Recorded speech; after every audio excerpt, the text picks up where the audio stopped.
Now we're ready to start Chapter 1. This is the Chapter 1 implementation guide, which you should have either printed or on a separate screen so that you can follow along.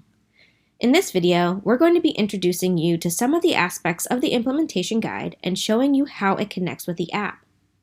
So this video is a little longer than the other videos that will be in the rest of this professional development. This text will be familiar to you because it was written in the previous page. This type of text, like the overview, objectives, vocabulary, and concepts, will be the same for every chapter. That will just be specific to that chapter. Let's start with topic 1. Go ahead and pause your video and read the text here in topic 1. Each topic has text like this to introduce what the topic is about, and each topic has materials that you might need to queue up if we think it might be important to do that before you start the topic. So for this particular topic, there are 2 videos that we think you might want to have open before you start. Procedures is where you start teaching. Everything above procedures is for you, the teacher, but procedures is where you'll start with your class. So we'll take a look at number 1. I know that the very first thing I'm going to be doing with this lesson is showing a video because I see the movie icon, and I see that it's the introduction video. Every time that there's a video, there's going to be a hyperlink or a short URL to show you where the video is located. In the implementation guide, we also see bolded text, which is again a reminder that's a script. You're welcome to use it if you need it, but of course you don't have to. So procedure number 1, the text says that you watch the video with your learners to get them interested in what they're going to do and introduce them to the idea that we're doing something new, crypto comics. If I select on this link, it's going to take me to our website at our part for Chapter 1. If I scroll down to Chapter 1 Media, there's a link here for Introduction. That's the video we'll use.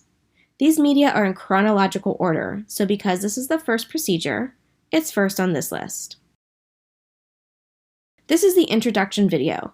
You should have already watched it. It was on the previous page. If you haven't watched it, go ahead and pause your video and watch it now. The video introduces learners to what crypto comics is and what they might be doing. Now let's take a look at procedure number 2. We're going to open up the app, and I know that because I see an icon for the hand. And I see the implementation guide has a script for what you might say to your learners. We want you to read the screens together, at least for the beginning. You're the teacher, and you know how to best facilitate learning for your learners. But for the first day you start the curriculum, we suggest that you read the screens together, just to get everyone on the same page and all started at the same time. So the implementation guide says to open the app. To open the app, direct your learners to go to our webpage, cryptocomics.org. Select the Curriculum tab and go to the chapter you are working on. Because this is the first chapter, we're going to find Chapter 1, Decoding the Past. Learners will select on the For Student button and the Web App button to open up the web app. The first thing you will see is a place to put in a code name. These code names are specific to each learner and will be created and given to you after you finish the curriculum orientation and contact someone from our team. After the learner correctly puts in their code name, they will see the welcome page for our app. Learners can select the arrows in the bottom right to make the window as big as the screen. Learners also have the choice to toggle on audio narration for the entire chapter. That choice is at the bottom of the screen, here. Right now it's turned off. If I were to turn it on, it will toggle on blue.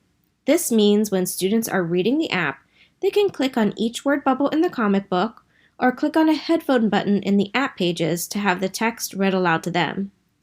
It is your choice as a teacher on how or if you want to provide this accommodation to your students.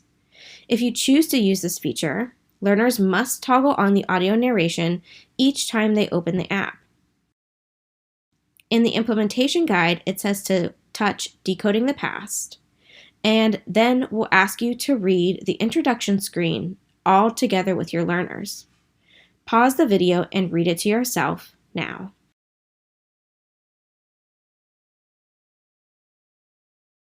Each chapter has an introduction screen like this to either introduce your learners to the chapter or remind them of what happened in the previous chapter.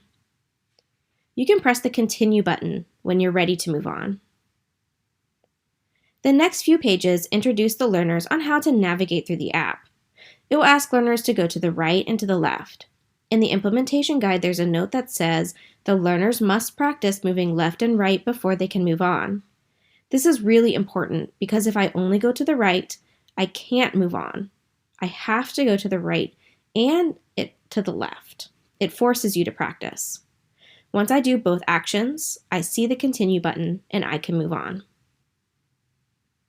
Now we invite you to talk about locked screens with your learners. This is explaining to the learners that the screen will lock at times, and that's normal when they see this icon. This page gives them instructions on how to move forward in the lock screen, but of course some of the lock screens you will give the instructions as the teacher. The learner will not see the instructions. To move on for this particular lock screen, I'm going to left-click on the button below and hold for 2 seconds. On a Mac, that's Control, click, and hold.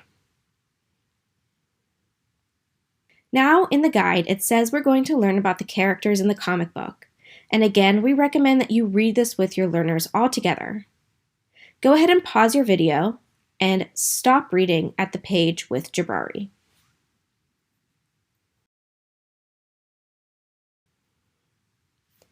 I see that the implementation guide tells me to stop reading at the page of Jabrari. The third thing we'll do is have a whole class discussion. And I know it's a whole class discussion because I see the discussion icon here too. Again, we have the script, and the italics are exemplar answers that students could give. In this whole class discussion, we just want you to reinforce who the characters are and ask the students who they can relate to, who's someone they feel they are like based on their character description. And then we'll start the adventure. I know that what's coming up next is the comic book reading, and it's digital, it's on the app. Again, I see that I have the beginning page and the ending page of the comic book, what the pages look like, and an overview of the story.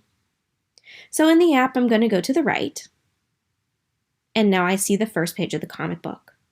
You are the teacher and know your learners best, so how you facilitate reading the comic book is up to you. We've seen several successful strategies for this. One option is to read the comic book aloud to your learners. Another is to have learners read aloud to the class, maybe by facilitating something like popcorn. Another is to have students read to themselves. If you told learners to toggle on the audio narration, which is located at the bottom of the welcome screen when you started the app, learners can simply click or press on each word bubble to have it read aloud to them. If you do this option, we suggest the learners use headphones. Go ahead and pause your video and read through all the comic book pages until you get to the lock screen.